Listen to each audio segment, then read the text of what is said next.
Queridos, eu quero ler um versículo da palavra do Senhor no livro do profeta Daniel, no capítulo 12,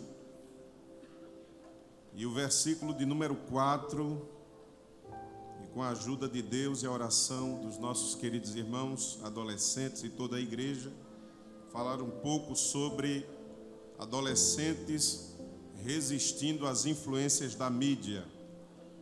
Daniel capítulo 12, versículo 4 diz: E tu, Daniel, fecha estas palavras, capítulo 12, versículo 4. E tu, Daniel, fecha estas palavras e sela este livro até o tempo do fim. Muitos correrão de uma parte para outra e a ciência se multiplicará. Diga comigo, e a ciência se multiplicará. Queridos adolescentes, nós estamos vivendo na era da informação, a era do botão, dos grandes avanços tecnológicos, das grandes descobertas, época em que é possível se comunicar, informar, enviar mensagens, receber mensagens, pesquisar em uma velocidade nunca imaginada pelo ser humano. Nós estamos vivendo tempos proféticos. Daniel, ele recebendo a revelação de Deus em suas profecias, uma das profecias a respeito dos tempos finais é que haveria um fomento muito grande da ciência, um aumento muito grande da ciência, da tecnologia. Isso está aqui nesse versículo que nós acabamos de ler.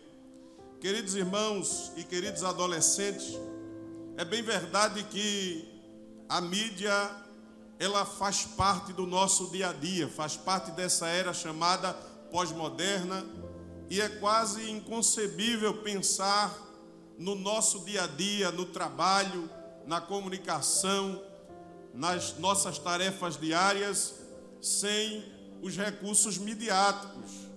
Nós sabemos que a mídia, ela facilita o processo de comunicação, também a realização de trabalhos. O mundo corporativo hoje está totalmente ligado e dependente das mídias existentes, e nós vivemos nessa época. Vocês, adolescentes, já nasceram nessa época de avanço da tecnologia. Eu sou de uma geração um pouquinho mais atrás, não é? Vocês já estão acostumados com esses implementos. Hoje a gente vê quando um adolescente recebe um smartphone, às vezes ele nem precisa de ir para o manual. Ele pega ali, começa a debulhar todo, já sabe mexer com tudo que é aplicativo. E a gente que é de uma geração um pouquinho mais atrás, quando a gente compra um objeto, tem que ler o manual todinho e ainda fica apanhando para poder usar, aqui e ali perguntando, não é? Mas a gente vê hoje a facilidade, até as crianças deste tempo, elas já nasceram nesse tempo midiático, já estão acostumadas com todo esse avanço tecnológico.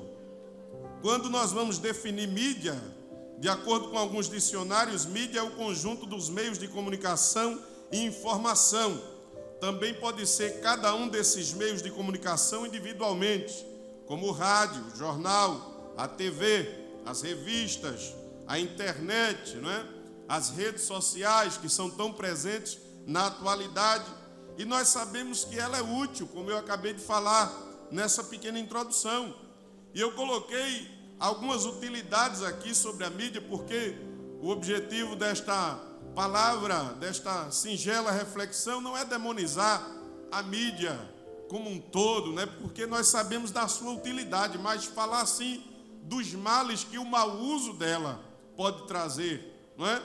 O objetivo ou os objetivos da mídia são comunicar, informar, divulgar, promover, anunciar, vender, entreter, debater, formar opinião, agrupar pessoas em torno de um objetivo comum, como é o caso das redes sociais, educar e etc. Nós sabemos que, quando usada de forma correta, de forma salutar, a mídia pode ser uma bênção. Tanto é que a nossa igreja tem mídia. Deus tem dado mídia à igreja através do nosso pastor, como o Canal 14, não é? A Rede Brasil de Comunicação, com todo esse complexo de emissoras de rádio, transmitindo a palavra de Deus diuturnamente. Então nós vemos que a mídia, ela pode ser uma bênção quando ela é bem utilizada.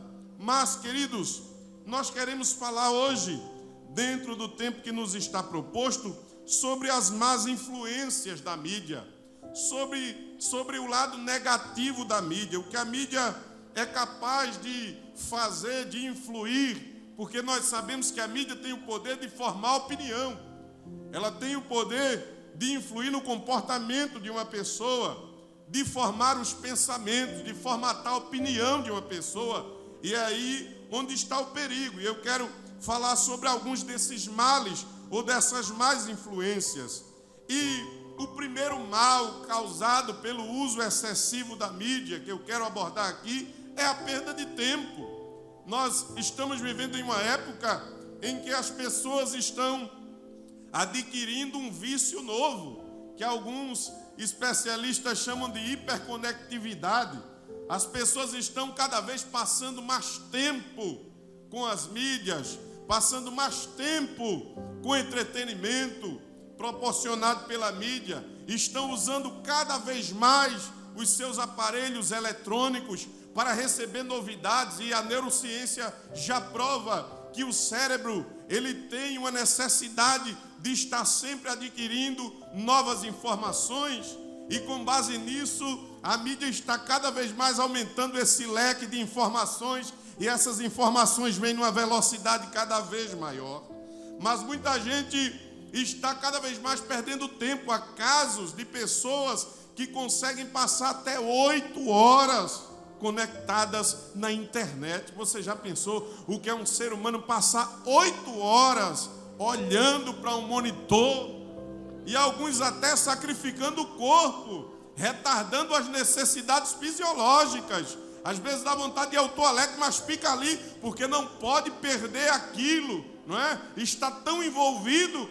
E é interessante que esse uso excessivo da internet já gerou até uma doença chamada trombose eletrônica. Tem gente morrendo na frente do computador. Eu li uma matéria um dia desse que eu fiquei chocado. Um chinês passou 12 horas conectados na internet, sem comer, sem tomar água e sem ir ao toalete, e pior ainda, sem tomar banho. Sabe o que aconteceu com ele? Morreu na frente do monitor. Acabou-se a sua vida na frente de uma tela. E é o que está acontecendo com as pessoas nesse tempo: o vício, a perda de tempo. Mas a palavra de Deus, em Eclesiastes, no capítulo 3, versículo 1, fala que há tempo para todo propósito debaixo do céu. Nós temos que administrar o nosso tempo. Deus nos deu um dia com 24 horas. E se for bem administrado, dá para fazer muita coisa. Mas as pessoas ficam lá perdendo o tempo, né? E quando estão no tal do Facebook,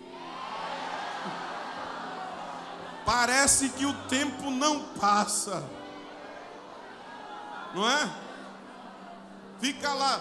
E o pior de tudo é ver tanta coisa fútil, meu Deus. Porque agora tudo tem que ser postado, tudo tem que ser mostrado. A pessoa vai lá no veterinário levar o cachorro para tosar, tem que mostrar o cachorro tosado. Foi tomar um sorvete, tem que mostrar antes que ele derreta. Tudo tem que ser postado, né? Uma perda de tempo tão grande, não é, irmãos? Mas diga comigo: tempo é ouro. E diga assim: o tempo está passando. Pense nisso. Tempo é investimento. Em que é que você está investindo o seu tempo? Mas vamos à frente. Outro problema causado pelo uso excessivo da mídia é o vício. A pessoa termina ficando viciada, dependente. É uma verdadeira dependência. Se não estiver acessando, se estiver num lugar, num local que não dá sinal, a pessoa começa a sofrer de ansiedade, roer todas as unhas. Isso é vício. Crente não pode ter vício, não. Crente já foi liberto pelo sangue de Jesus. Você é uma nova criatura. Aí alguém pode até dizer, mas não dá para viver sem essas coisas. Nossos avós não viveram. Era o candeeiro a gás, a fumaça lá no nariz. Não tinha nada dessas coisas, eles viveram. É possível viver, é óbvio que a gente não vai retroagir. A gente não vai querer viver lá no século 18, 17, não. Nós estamos no século 21. Essas coisas fazem parte do nosso dia a dia, mas cuidado para elas não nos dominarem. Todas as coisas me são lícitas, mas nem todas as coisas me convêm. E o apóstolo ainda disse, todas as coisas me são lícitas, mas eu não me deixarei dominar por nenhuma delas. Uma vez uma jovem disse a mim, irmão Fábio, eu sem meu smartphone eu não sou nada.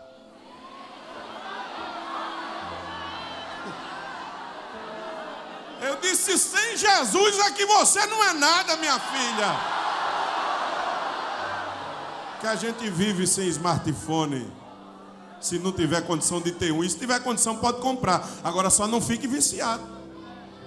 Não é?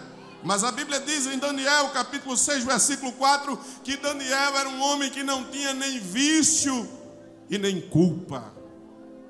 Vício não fazia parte da sua vida. Outro problema que nós estamos percebendo na atualidade em relação às más influências da mídia é o isolacionismo. Hoje as pessoas pouco conversam. E as famílias então, quando estão reunidas, não é? Está perdendo aquele momento de conversar, daquela conversa boa, agradável, de dar risada. Um dia desse eu estava num local com a minha família, fui fazer um lanche.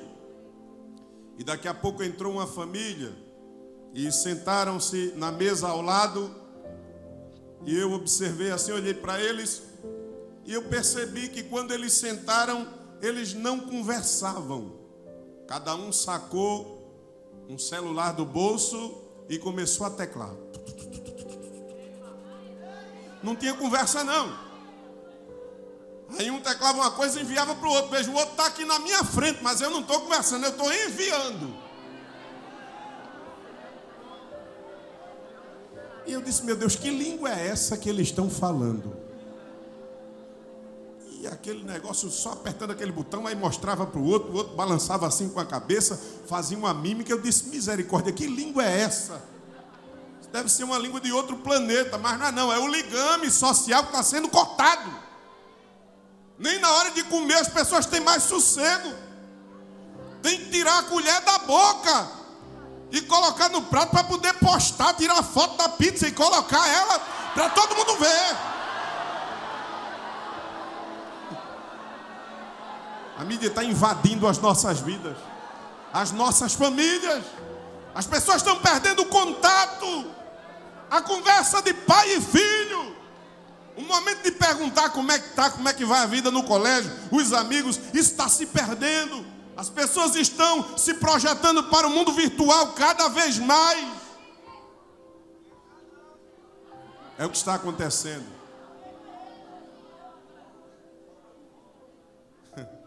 Você é que não pode deixar isso acontecer. E Jesus deu livre-arbítrio a cada um de nós. Sabe o que está acontecendo? Um dia desse, cooperando com o nosso pastor, no departamento da família, vimos ali chegar um caso de uma família que mãe e filha vieram para o departamento para reaprender a como se comunicar em casa. Veja que situação. E ela explicou, ela disse, é o seguinte, eu acordo de manhã, ligo o meu computador, ela liga o dela lá no quarto dela. Aí eu digo, bom dia filha, ela responde lá, bom dia mãe. Café está pronto na cozinha. A filha diz de lá, eu já estou indo para lá. Mas quando uma cruza com a outra dentro de casa, não fala. Veja a que ponto a coisa está chegando. Isolacionismo, perda do ligame familiar. Isso é muito perigoso, meus irmãos. Perda da comunhão, da conversa. O Salmo 133, verso 1 diz: ó, quão bom e quão suave é que os irmãos vivam em união. Mas isso aqui é uma união no sentido original. Diz, como é bom os irmãos estarem assentados em união, em comunhão. Esse fato de assentar-se, de estar perto um do outro, de olhar o olho do outro, de conversar com o outro, não é? Essa sinergia está sendo perdida. E outro problema, que eu creio que é um dos mais sérios, é a erotização dos nossos jovens, das nossas crianças. Pelo tanto de exposição que eles estão ali, estão expostos a conteúdo erótico, o excesso de cenas de intimidades, tanto na TV, como na internet e em outros meios. As pessoas estão sendo erotizadas, os jovens estão sendo cada vez mais sendo influenciados a começarem a namorar cada vez mais cedo. Aí fica aquele negócio só vendo beijo, beijo e querendo beijar. Querendo beijar. Vai chegar o tempo de tu beijar. Tem calma. Tudo é no tempo. Vai devagar. É tempo de preparar-se. De preparar a base da vida. O futuro começa agora. E depende das escolhas que estão sendo feitas. Você precisa entender que o seu corpo é templo do Espírito Santo. Como diz 1 Coríntios 13:16, o seu templo, o seu corpo é templo do Espírito Santo, meu filho. Minha filha, não vá nessa conversa do mundo, porque a mídia está cada vez fazendo isso. Tem novelas que estão aí há mais de uma década no ar, levando os adolescentes cada vez mais à sensualidade, à promiscuidade, ao pecado, ao sexo livre. Mas você tem que se guardar para o tempo certo e para a pessoa certa. Você não pode ficar expondo aquilo que Deus lhe deu e que é reservado. E começa a dar trabalho quando começa a namorar antes do tempo, sem maturidade. Não tem nem profissão ainda. Não sabe nem o que quer ser do futuro. Aí fica lá na oração da mocidade, sentado no banco dos rapazes, olhando com aquele olho comprido para o lado das meninas.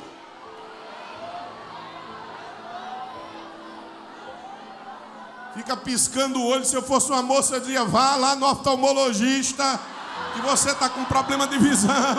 Eu não vou namorar nem tão cedo, eu vou me preparar para o futuro.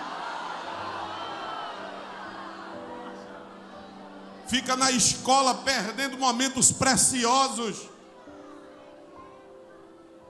Às vezes o professor está dando lá uma fórmula matemática muito importante e você está lá recebendo mensagem, mandando mensagem, I love you.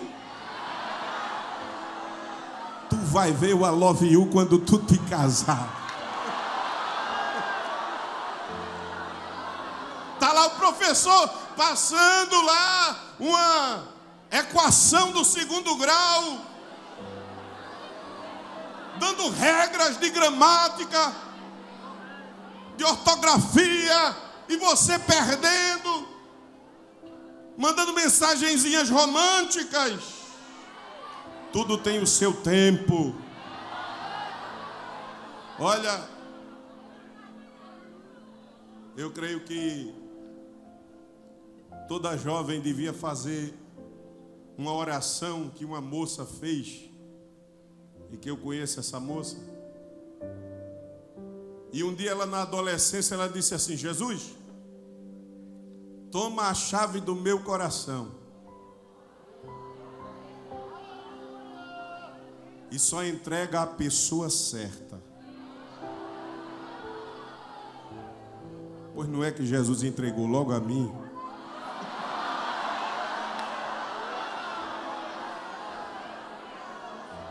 Sobre tudo o que se deve guardar, guarda o teu coração.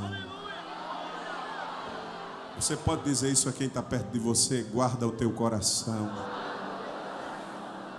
para o tempo certo, para a pessoa certa.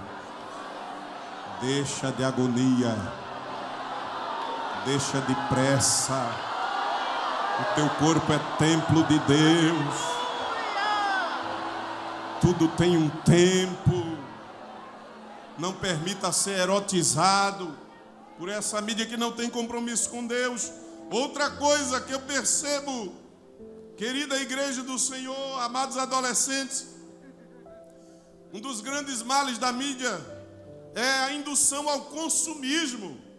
Nós estamos vivendo o tempo em que estão passando a ideia de que ter é mais importante do que ser. Você já percebeu isso? Tempo da descartabilidade das coisas. As coisas estão cada vez mais descartáveis. Você compra um aparelho hoje com 6 meses, já aparece um 2 vezes mais moderno do que aquele. Há um tempo atrás, quando a gente comprava um computador, a gente ia ajeitando ele de pouquinho. Comprava lá a CPU, o monitor, depois ia colocando um monitor melhor, depois ia aumentando a memória, não era? Era assim, mas agora já vem com tudo, não é? E cada vez mais as coisas estão ficando mais descartáveis. No tempo dos nossos pais, uma geladeira durava 20, 30 anos. Ainda tem casa que a gente chega, tá lá aquela GE desse tamanho, funcionando, e é gelo, não é? Hoje as coisas estão cada vez mais descartáveis, mais descartáveis. E outra coisa, estão querendo passar para a gente essa falsa ideia que você só é feliz se você entrar nessa onda de consumo. Ele mostra lá uma atriz que passou 3 horas dando uma chapinha no cabelo. Aí depois bota um ventilador em cima dela e ela fica com o cabelo fazendo assim. Não é? Aí aquela voz lá, aparece lá, no fundo do áudio dizendo assim: você precisa disso. Né? Como se você só fosse feliz se usasse aquilo. E às vezes aquele ator, aquela atriz nem usa aquilo, está ali mentindo porque encheram o bolso dele e dela para usar aquele produto. É o mundo do consumo. Você tem que ter tal coisa. Você só é feliz se tiver tal coisa. Você só vai ser feliz se tiver tal carro. Se você tiver tal roupa. Se você for assim. Não. Felicidade dentro da visão cristã é outra coisa. O apóstolo Paulo disse aos Filipenses no capítulo 4 da sua epístola, do versículo 11 em diante, ele disse: porque já aprendi a contentar-me com o que tenho. Aprendi a ter fartura, mas a padecer necessidade. Em todas as coisas estou instruído. Felicidade, meu irmão, independe dessas coisas. Cuidado para não ir nesse caminho de consumismo, que você só vai ser feliz se tiver tal coisa. Não. Nós temos que buscar, lutar por uma vida melhor, para ter conforto. Não podemos ser parasitas, mas nós sabemos que felicidade de crente se chama Jesus. É Ele quem gera a verdadeira felicidade. Uma felicidade que independe das coisas. Uma felicidade que independe de circunstâncias. Outra coisa que nós temos observado em relação à mídia é a corpolatria, ou o culto ao corpo. Vivemos na era do corpo. Tudo, até para vender um produto, tem que mostrar o corpo. Um comercial de pasta de dente, coloca lá corpo. Até um comercial de um pneu de caminhão, tem que mostrar alguém despido. É o tempo que a gente está vivendo. não é? O tempo do exibicionismo, de mostrar o corpo. Meus irmãos, o nosso corpo é algo sagrado, como nós já vimos. A palavra de Deus nos mostra a sacralidade do corpo. Cuidado, não é? Agora, as pessoas querem que todo mundo seja musculoso. A mídia quer impor esse padrão. Um dia desse, um adolescente veio falar comigo e disse: irmão Fábio, eu acho que eu vou fazer uns exercícios porque eu estou muito baguinho. Vai para mim, não está vendo que ninguém vai olhar para mim desse jeito? Eu disse: vai, meu filho. A que Deus escolheu, ela vai olhar para você. Você não precisa aumentar a massa corporal para ficar se exibindo, porque a gente vê tanto jovem entrando nesse caminho de carnalidade. Eu me lembro de meus irmãos, quando eu era adolescente lá em casa, eles não eram crentes, e eles tinham esse negócio, já estavam indo nessa influência, e lá em casa colocaram um monte de barra lá atrás, de halteres, de ferro, mesmo de peso, e era o dia todinho eles suando, não é? E tomando aquelas coisas, e algum deles chegou até a tomar anabolizante, e colocou lá dentro da geladeira um suco com anabolizante, e uma vez minha mãe não sabia, foi lá e tomou um copo do suco. Depois estava lá ela passando mal, eu disse: ó, mãe tomou lá o teu remédio, vai lá socorrer.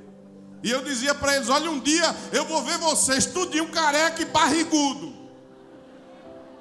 Quer dizer que nada, rapaz, tu está perdendo tempo, o negócio é isso aqui, ó, como se fosse, não é? Isto a felicidade de uma pessoa, e é isso que o mundo prega. A gente não quer dizer que cristão não pratique um exercício, não faça uma caminhada num sentido de saúde, mas tem muita gente indo nessa onda, nessa vaidade, para querer ficar cada vez mais musculoso, usando aquelas camisas que a manga vem aqui para mostrar o músculo, para mostrar a asa, como se fosse voar. Esse negócio de ficar sarado, nós já fomos sarados pelas pisaduras de Jesus e não precisamos desse espírito de vaidade.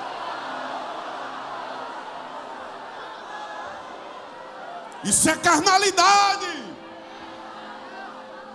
É um espírito de exibicionismo.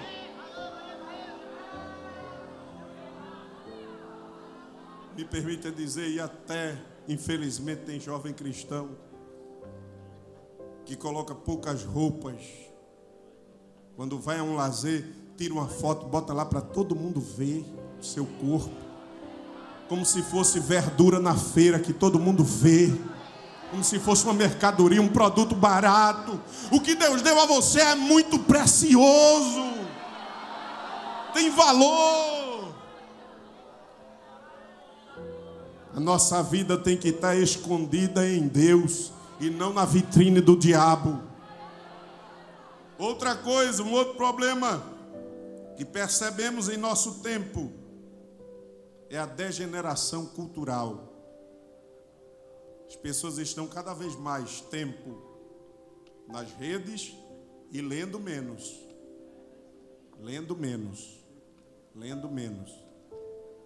E um dia eu estava lendo uma matéria, uma pesquisa de um neurocientista inglês, e ele descobriu que o uso excessivo das redes sociais e a abreviação das mensagens e dos conteúdos diminui a nossa capacidade cognitiva. Ou seja, quanto mais você abrevia palavras, não é? Ali naqueles Twitter que são só 120 caracteres e outros, quanto mais você abrevia, você vai diminuindo a sua capacidade cognitiva. E a gente vê que muitos jovens hoje já têm até uma linguagem específica. Um dia uma moça mandou um e-mail para mim, eu não estava muito acostumado com essa linguagem, ela colocou assim em cima, PZ. Aí eu chamei minha esposa, que é professora, eu disse: minha filha, interpreta isso aqui, PZ é o quê? Ela disse: é a paz. Aí tinha lá VC, eu disse: VC é o quê? É você. Eu digo: ah, então tá certo. Aí depois eu mandei um e-mail para ela, ela disse assim: mas irmão Fábio, o senhor mandou um jornal para mim de novo? Eu disse, não, eu usei a língua portuguesa como ela é. Eu não entendo essas coisas. Aí fica cada vez mais abreviando, não é? Aquelas coisinhas pouquinhas, aqueles conteúdos pequenininhos. Aí quando chega o Enem, na hora da redação, aí tu vai ver o PZ, porque vai ter que desenvolver. E você vai ter dificuldade. Não seja preguiçoso para ler. Adquira conhecimento. Adquira sabedoria. Graças a Deus que Deus tem dado à igreja jovens dedicados que gostam de ler, que amam a leitura, que estão lá lendo, se preparando. Leia a Bíblia, leia bons livros, vai lhe ajudar. Lá na frente você vai precisar. E eles vão lhe ajudar. Eles vão lhe ajudar. Olha, eu venho de uma família muito pobre. E lá em casa minha mãe não tinha condição de dar a gente muita coisa em termos de tecnologia e de entretenimento. Mas minha mãe, mesmo sendo uma pessoa sem muito conhecimento, ela nos instigava a ler. Ela dizia, vá ler, meu filho. E morando numa casinha, numa comunidade, mas eu tinha lá uma estantezinha com alguns livros e ali eu me deliciava naquelas leituras.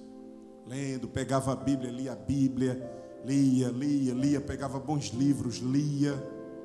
E aquilo estava ajudando. Você vai ter um bom vocabulário, você vai se comunicar bem, você vai entender as pessoas. Não tenha preguiça de ler, não seja preguiçoso para adquirir conhecimento.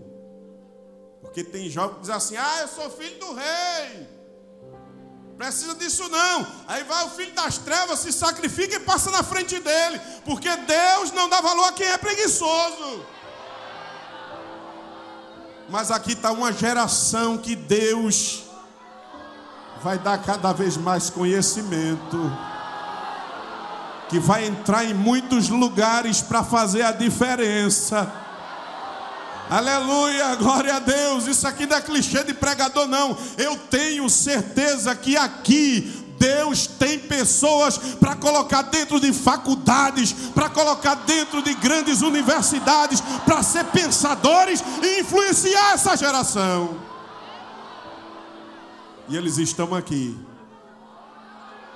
Eles estão aqui. Eles estão lá ralando, se sacrificando, pagando o preço. Se sacrifique. Aleluia. Eu me lembro de um tempo que eu fazia um cursinho e tinha um amigo crente, a gente estudava na mesma classe. E a gente morava no mesmo local, praticamente na mesma rua, e sempre íamos juntos para esse curso. Às vezes eu emprestava passagem a ele, às vezes ele emprestava a mim. E eu me lembro que um dia eu fui só e ele demorou a chegar. E quando ele chegou, que veio falar comigo, ele estava com um cheiro meio esquisito. Eu disse, rapaz, que cheiro é esse? Fulano, ele disse, rapaz, se eu te contar você não vai acreditar. É o seguinte, quando eu ia sair não tinha passagem, minha mãe não tinha com quem pegar, nem a quem pedir emprestado. Mas quando eu ia passando, saindo na rua, ia passando o carro do lixo na frente de casa. Eu disse, vocês vão para que lado? Disse, vai para tal canto. Era o lugar justamente do curso. Ele disse, olha, deixa eu ir com vocês também. Aí o rapaz lá disse, vem, sobe aí, irmão, te pendura aí. Agora tem uma coisa, não é de graça não, tem que ajudar. E ele foi até no cursinho jogando saco de lixo dentro do carro do lixo. Mas eu olhei para ele e disse, olha fulano, Deus vai te abençoar tanto ainda. Deus está vendo o teu sacrifício. Aleluia.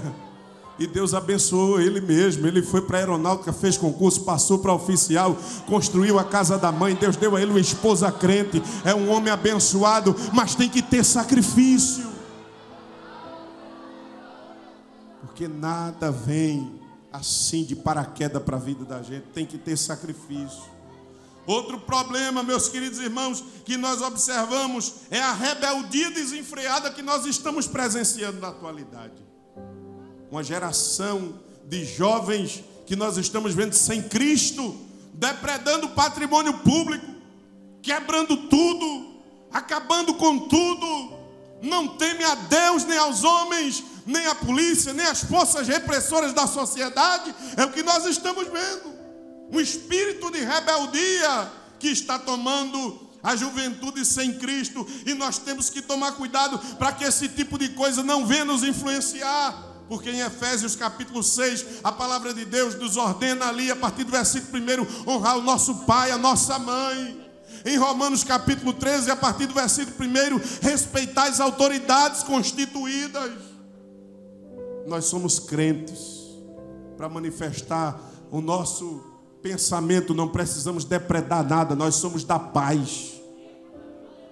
E quem não obedece pai e mãe, dificilmente vai se dar bem na vida.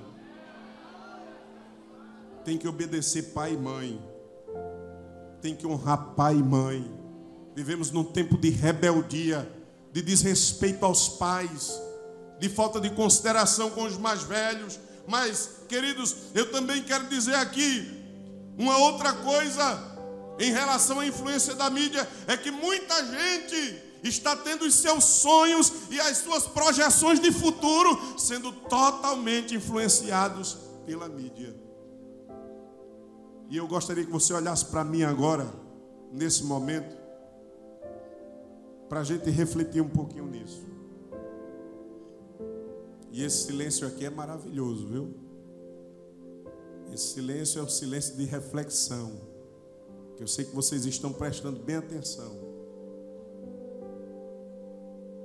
Muita gente está estabelecendo o seu futuro em cima das ilusões que vê projetadas pela mídia. E eu pergunto, o que é que você decidiu ser no seu futuro? Você já pensou em que tipo de vida você quer ter? Em como você quer ser? E onde você quer chegar? E às vezes a mídia anuvia um pouquinho isso, enchendo a cabeça da gente de ilusões. Infelizmente tem gente querendo os holofotes, querendo Hollywood. Tem sim. Eu conheço um caso de uma jovem que ela veio me dizer que ela estava querendo deixar a igreja porque ela achava que era uma vida simples demais. Ela queria os holofotes. Ela queria chegar no topo. E eu disse, minha filha, chegar no topo sem Jesus não vale a pena. A gente vê tantas estrelas com tantos holofotes, mas quando entram em quatro paredes são infelizes. Não tem paz. Tem que se drogar. Tem que se entorpecer para se sentir alguém. Um caso típico é Elvis Presley, que tocava lá no conjunto da igreja batista, onde ele fazia parte, onde ele servia como músico. Mas um dia a fama encantou ele. Ele deixou a sua igreja. Ele foi tocar rock and roll. Sacudiu as mulheres no mundo. Onde chegava a polícia tinha que conter as multidões. Mas no dia em que ele morreu, com o homem que fez a sua necrópsia, achou 112 tipos diferentes de drogas no seu corpo. É isso que você quer? Eu creio que não. Aleluia. 1 de João 2,17. O mundo passa e a sua concupiscência, mas aquele que faz a vontade de Deus permanece para sempre. Todo mundo aqui tem sonhos, mas os seus sonhos têm que ser submetidos a Cristo. Todo mundo aqui aspira a alguma coisa e quer chegar em algum lugar, mas isso tem que estar na mão de Deus e tem que ser entregue a Ele. Porque se Deus tiver algo diferente para você, aleluia, Glória a Deus. Glória a Deus. Um dia eu estava conversando com um servo de Deus, um pastor, e ele estava me dizendo uma experiência muito interessante que Deus lhe deu. Ele criou uma filha com muito carinho, deu a ela os melhores colégios, a melhor educação. E ele sonhou que ela fosse a melhor odontóloga daquela cidade. E ele disse: irmão Fábio, eu sonhei a vida toda com isso, que ela fosse uma grande odontóloga. Eu já estava juntando dinheiro para montar para ela o consultório. E ela prestes a terminar o curso. E um dia ela vai para a igreja. E quando ela está lá, Deus fala com ela. E ela chega em casa chorando: papai, eu quero lhe falar algo. Diga, minha filha, o que foi? Disse: olha, eu estava lá na igreja, fui para um trabalho, era justamente um congresso de jovens, um trabalho parecido assim com esse congresso de adolescentes. E ela disse: olha, eu estava lá naquele lugarzinho sentada, mas Deus falou comigo.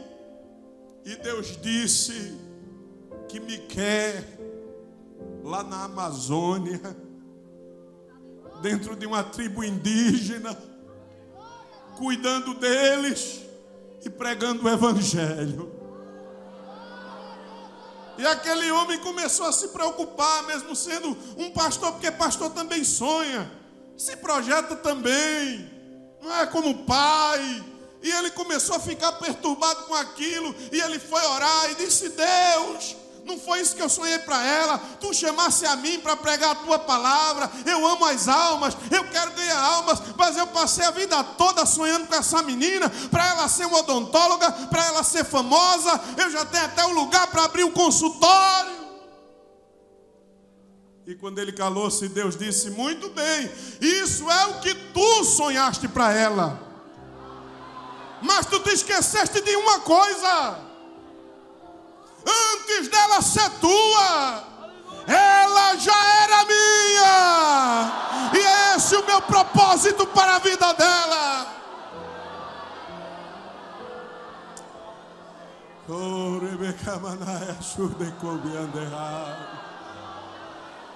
Hoje, essa noite é uma noite diferente. Eu sinto a presença de Deus aqui, neste lugar. Deus está conosco. Hoje Deus está trabalhando nessa brisa suave de conscientização. Hoje é uma noite de troca. Aleluia. Troca é. Deus quer que você troque os seus projetos pelo dele. Porque tem fase na vida que Deus se encontra com a gente para mudar tudo que nós pensamos e tudo que nós alinhavamos.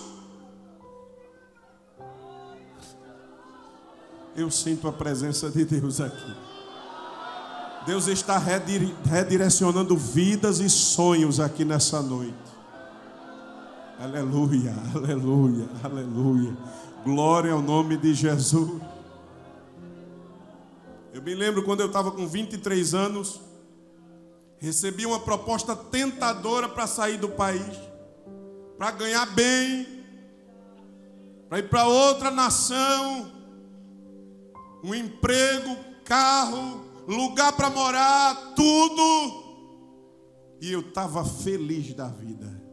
Eu disse: chegou a minha hora, vou encher meu bolso de moeda estrangeira, agora é a minha hora. Aí um dia eu fui visitar uma irmã que estava doente. Para que eu fui fazer aquela visita? Quando nós estávamos ali, uma das irmãs do grupo que estava orando, Deus toma ela e vem na minha direção e diz assim: meu filho, tu sonhastes assim, ir para o outro lado, ganhar dinheiro, fazer assim, e ir assim, e andar assim. Mas eu quero te dizer que o meu projeto para ti é diferente. Eu te quero perto do meu servo, e tu irás sofrer com ele. Foi o que Deus me disse. Eu disse: meu Deus, ir para perto do teu servo, para sofrer com ele? Como é esse negócio? Eu não estava entendendo. trabalhando numa empresa, ganhando bem, quando na semana que eu estava para pedir demissão, no dia que eu fui pronto para pedir demissão, aí eu me lembrei do que Deus tinha falado, eu comecei a me perturbar, fui lá para o toalete, orar e dizer: Deus, eu estou confuso, me ajuda, tu me disseste assim, eu não posso passar na tua frente, eu não posso quebrar a tua vontade, eu não tenho nenhuma condição de fazer isso, me ajuda. Quando eu voltei para a sessão, o telefone tocou.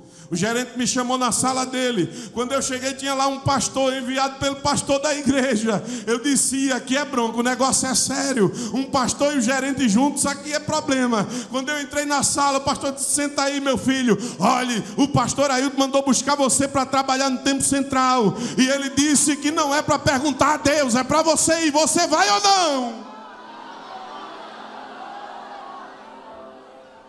Eu disse: diga ao pastor que eu vou. Quando cheguei lá no outro dia, o pastor me recebeu com aquela autoridade de Deus, perguntou: quanto é que você ganha? Tanto. E tem algum benefício? Tem isso, isso e isso. Tá certo, você vai ganhar tanto. Aí eu olhei assim e eu disse: Deus, vou viver agora pela fé, porque tu estás usando o teu servo para tirar essas ilusões da minha cabeça, para me dar uma sacudida, para tirar essa nuvem de fumaça da minha vida, porque eu estou olhando muita coisa ilusória. E se você começa amanhã, aí Deus trouxe para a faculdade. Nessa época, irmão, eu era um jovem todo empavonado, cheio de ideia, pensando que era alguma coisa. Aí Deus me colocou aqui junto dele para aprender, para fazer um curso intensivo, espiritual, porque Deus muitas vezes, Ele tem algo para a gente, mas primeiro Ele tem que tirar as penas do pavão. Deus vai tirar as tuas penas de pavão, porque Deus tem algo na tua vida. E era para estar aqui hoje dizendo a você que vale a pena trocar os nossos sonhos pelos de Deus. Oh, aleluia. É uma noite de troca, e é uma noite de decisão.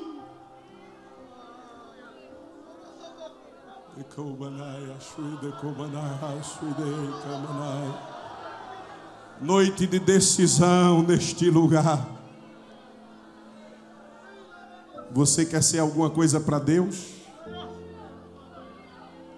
Se Deus te quiser cuidando de algumas ovelhinhas lá no sertão, ajudando um marido crente, tu aceitas? Se Deus te quiser, meu filho, dentro de uma empresa, para ser uma luz, tu aceitas?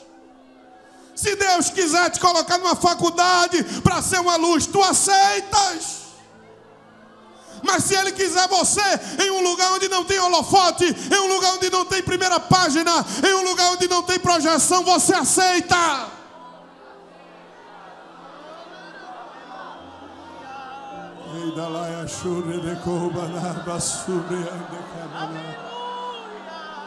Aleluia, eu sinto a presença de Deus aqui, e Deus está sacudindo vidas aqui nessa noite. Era necessário vir para essa escola para estar dizendo aqui a você hoje que o melhor lugar do mundo é onde Deus lhe colocar. Você só vai ser feliz se você se alinhar com a vontade de Deus. Não resista. Não resista à vontade de Deus. Deus está falando com você hoje. Não resista à minha vontade. Não resista à minha vontade. Não resista à minha vontade. Não resista ao meu querer. Não resista ao que eu tenho para você, porque o que eu tenho para você é melhor. Em tempo difícil vai